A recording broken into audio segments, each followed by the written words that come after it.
Every 4 years, football gives the world a villain.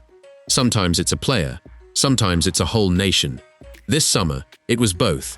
A team half the planet decided to root against, and the player at the center of it, and an open letter from a European institution that landed like a grenade the morning of the final. And almost nobody stopped to ask the one question that actually matters. Not was Argentina guilty, not was FIFA bent, but why football does this at all, why every tournament we build a villain, feed the outrage, and move on, and who that actually serves. That's what this video is about. Not the scandal, the machine that turns a scandal into a season of hate. Let's lay out what's actually undisputed, in order, with no spin, because most of the takes you've seen skipped this part. Argentina, the reigning champions, reached the final and lost 1-0 to Spain after extra time. Along the way, they escaped 4 straight knockout rounds by fine margins, played a physical, spoiling style, and drew a wave of officiating complaints. From Egypt, from Belgium, that the tournament was tilting their way. Separately, before the knockouts, the United States forward Folarin Balogun was sent off, and after phone calls from the US president to FIFA's president, his ban was suspended under an existing rule, with no public reasons given. He played the next game. Belgium won it 4-1. Then, hours before the final, the Secretary-General of the Council of Europe, Lionel Messi, twice President of Switzerland, published an open letter to FIFA warning about betting, integrity, and pressure on the rules. Not a leak, a public letter, released deliberately, timed to the biggest audience football has. And the day after the final, an independent monitoring body under an anti-fixing treaty confirmed it had raised 7 notices for possible manipulation across the tournament. Those are the facts, all verified, none in dispute. Nobody has proven a single match was fixed.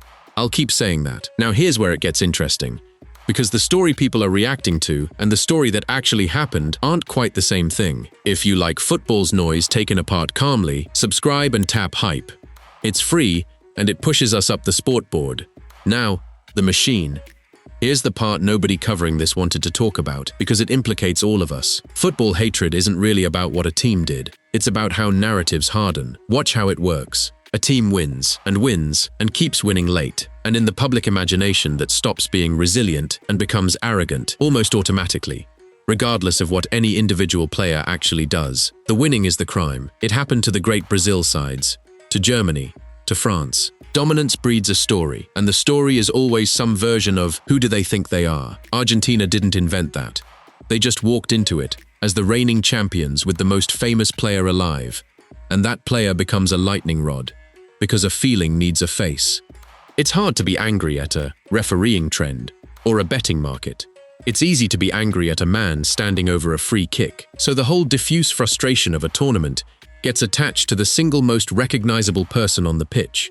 Not because he did the things, but because he's the easiest place to put the emotion. Then it splits.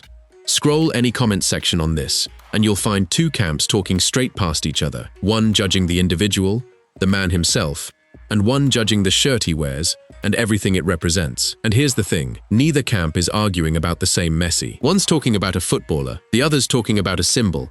They will never agree, because they're not discussing the same subject.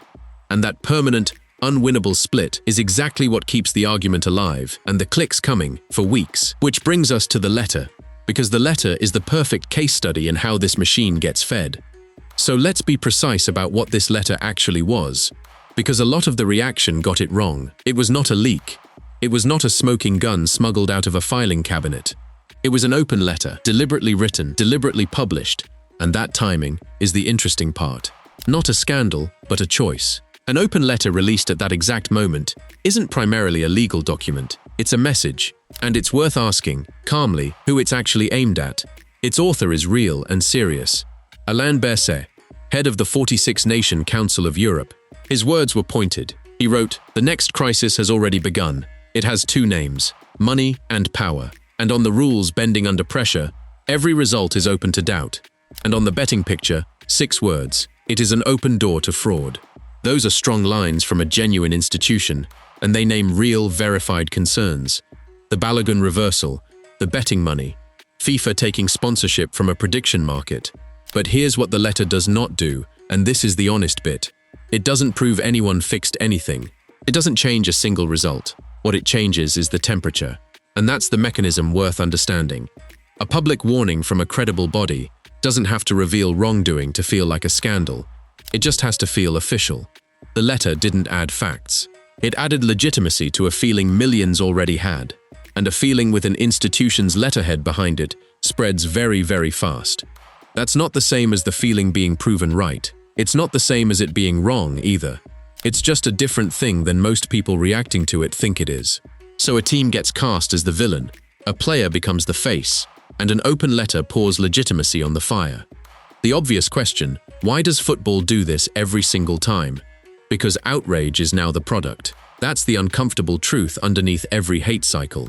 Think about the incentives. A clean, well-refereed, undramatic tournament generates a fraction of the attention that a controversial one does. Controversy travels faster than good sportsmanship. It always has. But now there's an entire economy built to accelerate it. Every platform, every algorithm, every channel, including, if we're honest, channels like this one, is rewarded when you're angry enough to comment, share, and come back tomorrow for the next chapter. A villain is good for business. Not FIFA's business necessarily. Everyone's. So the cycle isn't a glitch. It's the system working as designed. Every 4 years there's a dominant team or a superstar who becomes the main character, and the machine forms around them automatically. The takes, the memes, the accusations, the letter, the countertakes, the pile-on, and the pile-on about the pile-on. It runs whether or not anything was actually wrong, because the machine doesn't need wrongdoing. It just needs a face and a feeling. And when the tournament ends and the villain goes home, the machine doesn't stop. It just waits for the next one. That's the part that should bother you more than any single referee decision. The hate was going to find someone this summer. Argentina just happened to fit the role. So back to where we started. The real story was never just about one match, one letter, or one player. It's about how fast we're willing to turn a person into a symbol, and how slow we are to turn them back. Argentina were a team, with real flaws and real brilliance, that got flattened into a villain. Messi was a footballer who got turned into a lightning rod for a tournament's worth of frustration he mostly didn't cause, and a serious letter about real problems got swept up into a hate cycle that would have found its fuel somewhere regardless.